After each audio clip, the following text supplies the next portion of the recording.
সরকারই এক কথা বলে গেছে যে আমরা গরিব মানুষের পাশে দাঁড়াচ্ছি, আমরা গরিব মানুষকে চাকরি দেবো, বাসস্থান দেবো। আসলে কি দিয়েছে? তাদের তো শুধু ভোট ব্যাংক হিসেবে ব্যবহার করা হয়েছে। আমরা পরিবর্তন চেয়েছিলাম, কিন্তু এইরকম পরিবর্তন আমরা চাইনি। বুলডোজারের সামনে আমি নিজে দাঁড়াবো যদি এরকম উচ্ছেদ হয়, সেখানে দাঁড়িয়ে তিনি মুখ্যমন্ত্রী হওয়ার পর তাদেরই ঘর উৎখাত করে দিচ্ছে।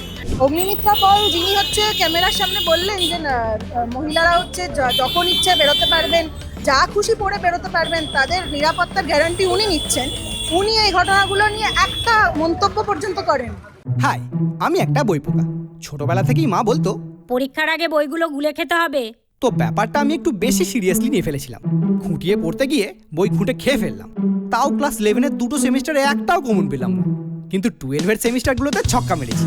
কারণ আমি ডিসকভার করেছিলাম মৌলিক লাইব্রেরি প্রকাশিত সম্রাট সিরিজের সমস্ত এক্সক্লুসিভ সাজেশন বুক উইথ প্রচুর কমন পাওয়ার গ্যারান্টি, প্লাস টেস্টি ছিল।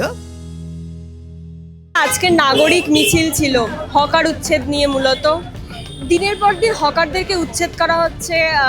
বিভিন্ন আইনজীবী, বিশেষ করে বাম আইনজীবী, তারা স্টে অর্ডার তো এনেছে, কিন্তু স্টে অর্ডার দিয়ে তো বারংবার এই মানুষগুলোর দোকান বাঁচানো যাবে না।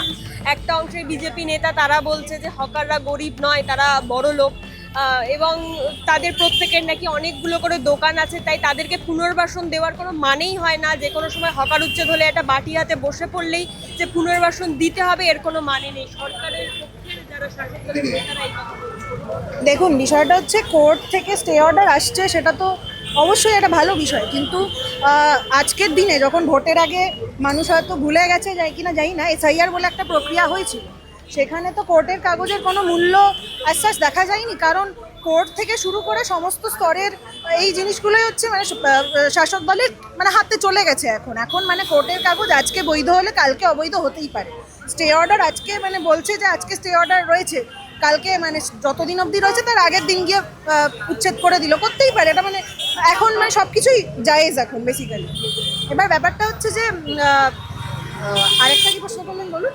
এই যে শাসক দলের নেতা তারা বলছে, একাধিক নেতা, যে হকাররা গরিব। হ্যাঁ, হকাররা যে গরিব নয় মানে সেইটা সজল ঘোষ ইম্পর্টেন্টলি বলেছে যে হকাররা নাকি গরিব নয়। মানে সেখানে তো তিনি ঠিক কথাই বলছেন। তার কারণ মানে আমি তো তার সাথে সহমত। কারণ আপনি যদি দেখেন শিয়ালদা স্টেশনে গিয়ে প্রভুজি স্টল রয়েছে, কেএফসি স্টল রয়েছে, তারা তো গরিব নয় কেউ। মানে প্রভুজি, কেএফসি বা সেঙ্কো গোল্ড, এরা তো কেউ স্বেচ্ছায় হকারি করে না। এরা মানে মানে এমনি এটা তো বেসিক্যালি পুঁজিবাদের হাত শক্ত করা হচ্ছে, এবং তারা তো গরিব নয়। মানে সজল ঘোষ এটাও বলছে যে হকারদের নাকি বাড়িতে 3টে করে গাড়ি আছে, 2টো করে বাড়ি আছে। হ্যাঁ, প্রভুজির মালিকের নিশ্চয়ই 3টে করে গাড়ি আছে। তাদেরকে নাকি চাকরি দেওয়া হবে, যে সমস্ত গরিব হকারদের দোকান তুলে দেওয়া হচ্ছে তাদেরকে চাকরি দেবে। চাকরি এতদিন তো দেয়নি। এবং মানে এই কথাগুলো তো যখন আগের সরকার ছিল, তার আগের সরকার ছিল, প্রত্যেক সরকারই এক কথা বলে গেছে যে আমরা গরিব মানুষের পাশে দাঁড়াচ্ছি, আমরা গরিব মানুষকে চাকরি দেবো, বাসস্থান দেবো। আসলে কি দিয়েছে? তাদের তো শুধু ভোট ব্যাংক হিসেবে ব্যবহার করা হয়েছে। ভোটের আগে অবধি বলা হয়েছে যে তারা বৈধ, ভোট হয়ে গেল উচ্ছেদ করে দাও, তারা অবৈধ। কিন্তু কেউ এই প্রশ্নটা মানে ভাবছে কি আদৌ যে মানে এই অবৈধ মানুষের ভোটে জিতে আসা যে সরকার, সেটা কি আসলে বৈধ দাঁড়াচ্ছে? তাহলে দাঁড়াচ্ছে না। কারণ এই হকার কাকু কাকিমাদের মধ্যে অনেকেই মানে একটা বড় অংশ কিন্তু এই বিজেপিকেই ভোট দিয়েছিল একটা পরিবর্তন আনার জন্য। তারা একটা স্বীকারও করেছে। তারা বলছে যে আমরা পরিবর্তন চেয়েছিলাম, কিন্তু এইরকম পরিবর্তন আমরা চাইনি। যেখানে তারা এইটাই দেখেছিল যে শুভেন্দু অধিকারী ক্যামেরার সামনে দাঁড়িয়ে প্রেস কনফারেন্সে বলছে যে বুলডোজারের সামনে আমি নিজে দাঁড়াবো যদি এরকম উচ্ছেদ হয়, সেখানে দাঁড়িয়ে তিনি মুখ্যমন্ত্রী হওয়ার পর তাদেরই ঘর উৎখাত করে দিচ্ছে। এটা তো বিশ্বাসঘাতকতা। এবং যে পরিবর্তনের নামে অনেক কিছুই বলা হয়েছিল, নারী নিরাপত্তা, আজকের পরিবর্তনের পর মহিলাদের জন্য সরকারি বাসে ফ্রি ট্রাভেল হয়েছে। এটাই কি নারী নিরাপত্তার কথা ছিল? অভয়ার বিচার, সেই নিয়ে কোনো কথা নেই।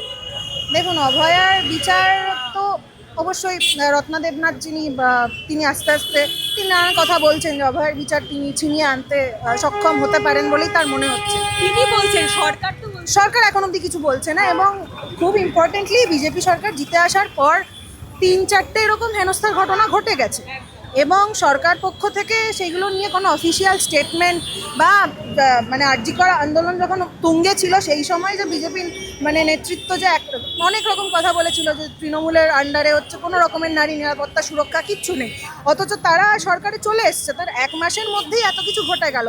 4টে পরপর হেনস্থার ঘটনা ঘটে গেছে। একটা মাইনরকে গণধর্ষণ করা হলো, সেইটা নিয়ে কোনো কথা নেই, সেই কেসটার কোনো সুরাহা কিচ্ছু নেই। অগ্নিমিত্রা পল যিনি হচ্ছে ক্যামেরার সামনে বললেন যে মহিলারা হচ্ছে যখন ইচ্ছে বেরোতে পারবেন, যা খুশি পরে বেরোতে পারবেন, তাদের নিরাপত্তার গ্যারান্টি উনি নিচ্ছেন, উনি এই ঘটনাগুলো নিয়ে একটা মন্তব্য পর্যন্ত করেন, কিচ্ছু করেন। মানে মহিলাদের যে ফ্রি বাস, হ্যাঁ ফ্রি বাস, মানে ওনারা বলছেন যে ফ্রি বাস, ফ্রি মানে সরকারি বাসে হচ্ছে ফ্রি, মহিলাদের জন্য ফ্রি সেটা। তারপরে হচ্ছে উনি বললেন যে কিন্তু সব থেকে আশ্চর্যের বিষয় হচ্ছে যে এরকমও কিছু কেস সামনে আসছে এখন সোশ্যাল মিডিয়াতে, দেখছি খবরেও দেখছি যে মহিলারা আসলে বাসই পাচ্ছে না, মানে বাস তাদের সামনে দিয়ে বেরিয়ে চলে যাচ্ছে, সরকারি বাস দাঁড়াচ্ছে না মহিলাদের জন্য। তারা যখনই দেখছে বাস স্টপে 3-4 জন মহিলা দাঁড়িয়ে আছে, তারা বেরিয়ে যাচ্ছে, তারা দাঁড়াচ্ছে না। এবং সরকারি বাস ফ্রি করেছে, এটা আসলে একটা কি বলবো লুপ হোল, কারণ সরকারি বাস আছে কটা, সরকারি বাসের সংখ্যা কত, নেই তো খুব বেশি। তো মানে যেগুলো বেসরকারি বাস সেটাতেই ট্রাভেল করতে বাধ্য করা হচ্ছে, সেখানেই তাদেরকে মানে টাকা পয়সা দিয়েই করতে হচ্ছে। এবং নারী নিরাপত্তার নামে যে পরিবর্তন, সেটা কি এই পরিবর্তনই ছিল যে শুধু সরকারি বাসে ফ্রি যাত্রা আর ওই মহিলাদের ওর জন্য কিছু একটা বলে দেওয়া যে যা খুশি পরে বেরোতে পারবে? হ্যাঁ সেটাই তো, মানে সেটাই মানে সব থেকে কি বলবো আশ্চর্যের বিষয় এটাই যে এনারা হচ্ছে বড়াও করে একসময় বলেছিলেন যে নারী নিরাপত্তার ভ্যানগার্ড হচ্ছে এই পার্টি, বিজেপি পার্টি। অথচ আমরা দেখলাম যে ওনারা আসার পর যে অন্নপূর্ণা ভান্ডারের যে গোটা স্ক্যামটা হলো, যে একটা 12 পাতার ফর্ম হচ্ছে ফিল করতে হবে, একটা স্মার্ট কার্ড দিতে হবে, এই করতে হবে, নানান কিছু ওরা বোঝালো জনগণকে যে এই করতে হবে। অথচ সরকার মানে ভোটের আগে তারা বলেছিল যে সবাই নির্বিশেষে, তাদের ব্যাকগ্রাউন্ড নির্বিশেষে তারা কিন্তু এই জিনিসটা পাবে, তো এই স্কিমের লাভটা পাবে। তো এইটা তো বেসিক্যালি মানে কি বলবো এই মহিলা ভোটারদেরকে ব্যবহার করা, ভোট ব্যাংকের রাজনীতিতে যেটা হয় সেটাই, গরিব লোকেদেরও ব্যবহার করা, নারীদের ব্যবহার করা। এবং এইটা নতুন কিছু না, এটা মানে পশ্চিমবঙ্গের মানুষ এর আগে তৃণমূল সরকারের আমলেও দেখেছে, তার আগে বাম আমলেও দেখেছে, এখন বিজেপির আমলেও তাই দেখবে।